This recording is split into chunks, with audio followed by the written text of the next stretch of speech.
और जो Punjab and Haryana high court का जो डिसीजन आया है उसको लेके आपकी आगे की क्या प्लानिंग है? Punjab and Haryana high court ने जो अभी 7 मार्च को जो फैसला सुनाया, और उस फैसले की कापी भी आ चुकी है, और उसके बिल्कुल निराश करने वाला फैसला है हमारे लिए, क्योंकि एक लंबी लड़ाई 23-24 साल बीत चुके, और जिस तरीके का फैसला आया और जिस तरीके से ये आर्गूमेंट हुआ Punjab and Haryana high court में, तो बिल्कुल हम आश्वस्त थे। एक फुल प्रूफ मामला है जिसमें सबूतों की, गवाहों की किसी तरीके का कोई लकूना नहीं, सीबीआई के पार्ट पे भी, कंप्लेनेंट के पार्ट पे भी किसी तरीके का कोई लकूना नहीं है। एक वेल प्रूव्ड केस जिसमें साइंटिफिक तरीके से भी अगर देखा जाए तो फोरेंसिक एविडेंस जो है वो वेल प्रूव्ड है, मेडिकल एविडेंस भी वेल प्रूव्ड है, और किसी लिहाज से कमज़ोर केस नहीं है। लेकिन उसके बावजूद जिस तरीके से फैसला आया, ये निराशाजनक है हमारे लिए। और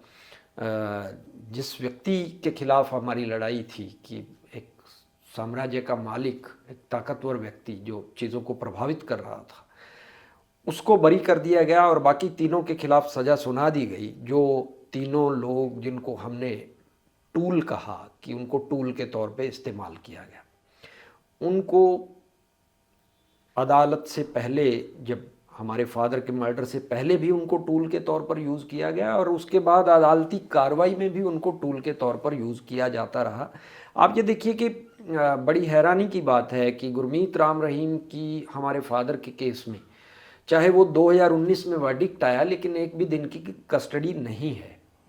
क्योंकि कस्टडी जो शुरू होनी थी वो रेप के मामले में सज़ा ख़त्म होने के बाद स्टार्ट होनी थी। इस वजह से हमारे फादर के मर्डर केस में एक भी दिन की कस्टडी पीरियड नहीं है।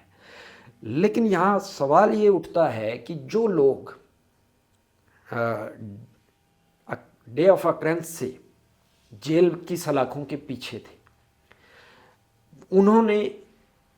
एक भी बार बेल के लिए अप्लाई नहीं किया, या कोर्ट से ये नहीं कहा कि हमारी अपील जब तक पेंडिंग है हमें बेल आउट किया जाए, क्योंकि हम लगातार पिछले 2 दशकों से जेल की सलाखों में।